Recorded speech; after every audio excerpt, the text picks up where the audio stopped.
Google's யூனிவர்ஸில் இன்றைக்கி நம்ம பார்க்க போகிற டாபிக், நம்ம இந்திய நாட்டில் 3வது ராக்கெட் ஏவுதளம் அமைக்க குஜராத் அரசு ஒரு முடிவு பண்ணியிருக்காங்க. ஜஸ்ட் ஒரு பிளான் தான். இதற்கான அறிவிப்பு கூடி விரைவில் வந்துடும். மத்திய அரசோட அனுமதி கண்டிப்பாக தேவை. மத்திய அரசு கண்டிப்பாக என்ன பண்ணுவாங்க, இதற்கான ஒரு அப்ரூவலும் கொடுப்பாங்க. சப்போஸ் கொடுத்துட்டாங்கன்னா இந்திய நாட்டில் 3வது ராக்கெட் ஏவுதளம் எந்த ஸ்டேட்டில் உருவாக போகுதுன்னா குஜராத்தில் பிளேஸ் கேட்டால் கீர் சோம்நாத். அப்போ இந்த 3 வச்சு ஃபஸ்ட்டு செகண்ட் எங்கே இருக்குது? ஃபஸ்ட்டு கேட்டிங்கன்னா ஆந்திராவில் ஸ்ரீஹரிகோட்டா.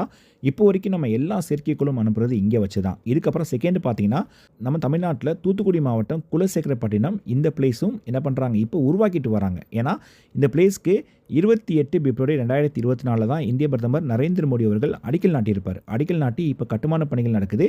இதுக்கடுத்து தான் 3வது ராக்கெட் ஏவுதளம் குஜராத் மாநிலம் கிர் சோம்நாத் இந்த பிளேஸில் அமைக்க ஒரு மாநில அரசு, அதாவது குஜராத் அரசு ஒரு பிளான் பண்ணியிருக்காங்க. அதுவும் பார்த்தீங்கன்னா அரபிக்கடலை ஒட்டி ஒரு பிளான் வச்சுருக்காங்க. இதே மாதிரி விண்வெளித்துறையின் கீழ் செயல்படும் இன்ஸ்பேஸ் நிறுவனத்துடன் ஆலோசனை நடத்திய பிறகு இந்த இடம் அடையாளம் காணப்பட்டுள்ளது. ஏன்னா இன்ஸ்பேஸ்ன்றது இஸ்ரோவில் ரொம்ப முக்கியமான ஒரு நிறுவனம். இதோடைய full form Indian National Space Promotion and Authorisation Centre. 24 June 2020 இந்த அமைப்பு உருவாச்சு. ஹெட் ஆஃபீஸ் எங்கே இருக்குன்னா குஜராத்தில் அகமதாபாத்தில் இதோடைய தலைமையிலே இருக்குது. எப்போதுமே சயின்ஸ் அண்ட் டெக்கில் இஸ்ரோ பற்றி நல்லா படிச்சுக்கோங்க. இப்போ நம்ம பார்த்த டாபிக் பார்த்தீங்கன்னா எங்கே இருக்குன்னா இந்த லொக்கேஷன், அதாவது பிரைமரி ஸ்பேஸ் பார்ட், அதாவது செயற்கைக்கோள் ஏவுதளம். இப்போ வரைக்கும் நம்ம நாட்டில் ஒன்று தான். எங்கே இருக்குது?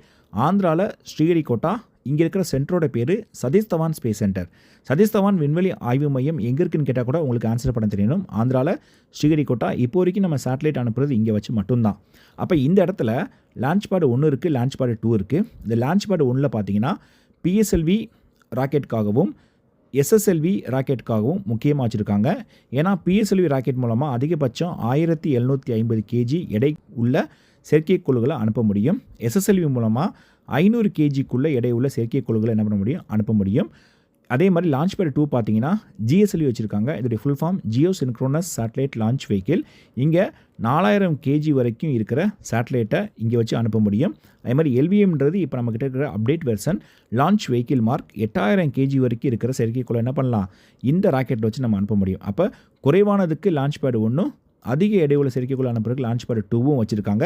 அதில் ஜிஎஸ்எல்வி எல்விஎம் தான் நம்ம நாட்டில் இப்போ ரொம்ப ரொம்ப முக்கியமானதாக இருக்குது. இதே மாதிரி ஆந்திராவில் ஸ்ரீஹரிகோட்டாவில் இந்த சதீஷ் தவான் ஸ்பேஸ் சென்டரில் 3வது ராக்கெட் ஏவுதலும் என்ன பண்ணுறாங்க, இப்போ உருவாக்கிட்டு வராங்க. இதற்கு போன 2025 ஜனவரி மந்த்து மத்திய அரசு அப்ரூவல் கொடுத்துருப்பாங்க.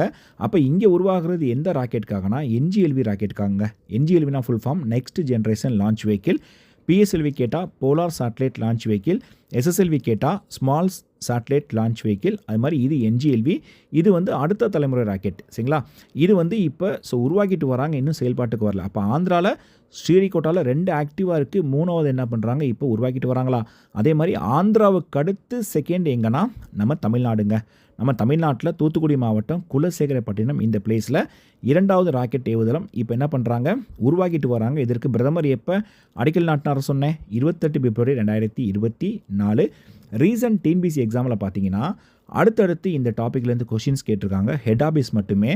ரீசன்ட் எக்ஸாமில் பார்த்தீங்கன்னா குரூப் 2A மெயின்ஸில் கேட்டிருப்பாங்க.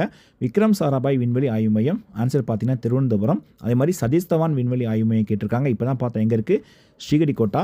இன்னொரு டிஎன்பிஎஸ்சி எக்ஸாமில் பார்த்தீங்கன்னா சதீஷ் தவான் விண்வெளி மையம் எங்கே இருக்குன்னு சொல்லி கேட்டிருக்காங்க. ஆன்சர் ஸ்ரீஹரிகோட்டா. இது பார்த்தீங்கன்னா லாஸ்ட் இயர் முடிஞ்ச டிஎன்யூஎஸ்ஆர்பி எஸ்ஐ மற்றும் பிசியில் கேட்ட கொஷின். இந்தியாவின் 2ஆம் ராக்கெட் ஏவுதளம் எங்கு அமைப்பதாக உள்ளதுன்னு சொல்லி கொஷின் கேட்டிருக்காங்க. ஆன்சர் பார்த்தீங்கன்னா தூத்துக்குடி மாவட்டம் குலசேகரப்பட்டினம். அடுத்து பாருங்கள், வாக்கியம் 1, இந்தியாவின் முதல் ராக்கெட் தளம் ஸ்ரீஹரிகோட்டா சதீஷ் தவானில் அமைக்கப்பட்டுள்ளது. இது கன்ஃபார்ம் ரைட்டு. செகண்ட் பாருங்கள், இந்தியாவின் 2வது ராக்கெட் தளம் தமிழ்நாட்டில் தூத்துக்குடி மாவட்டம் குலசேகரப்பட்டினத்தில் அமைக்க அடிக்கல் நாட்டப்பட்டு உள்ளதுன்னு சொல்லியிருக்காங்க. அப்போ இதுவும் பார்த்தீங்கன்னா ரைட்டு. இந்த 4 கொஷினுமே இப்போ ரீசனாக நடந்த எக்ஸாமில் கேட்ட கொஷினுங்க. எப்போவுமே சயின்ஸ் அண்ட் டெக்கில் இஸ்ரோ பற்றி நல்லா படிச்சுக்கோங்க. கண்டிப்பாக கொஷின்ஸ் உங்களுக்கு கேட்பாங்க. இந்த மாதிரி நிறைய விஷயங்கள் தெரிந்து கொள்ள நம்மளுடைய யூடியூப் சேனலில் மறக்காமல் ஃபாலோ பண்ணுங்கள். தேங்க்யூ.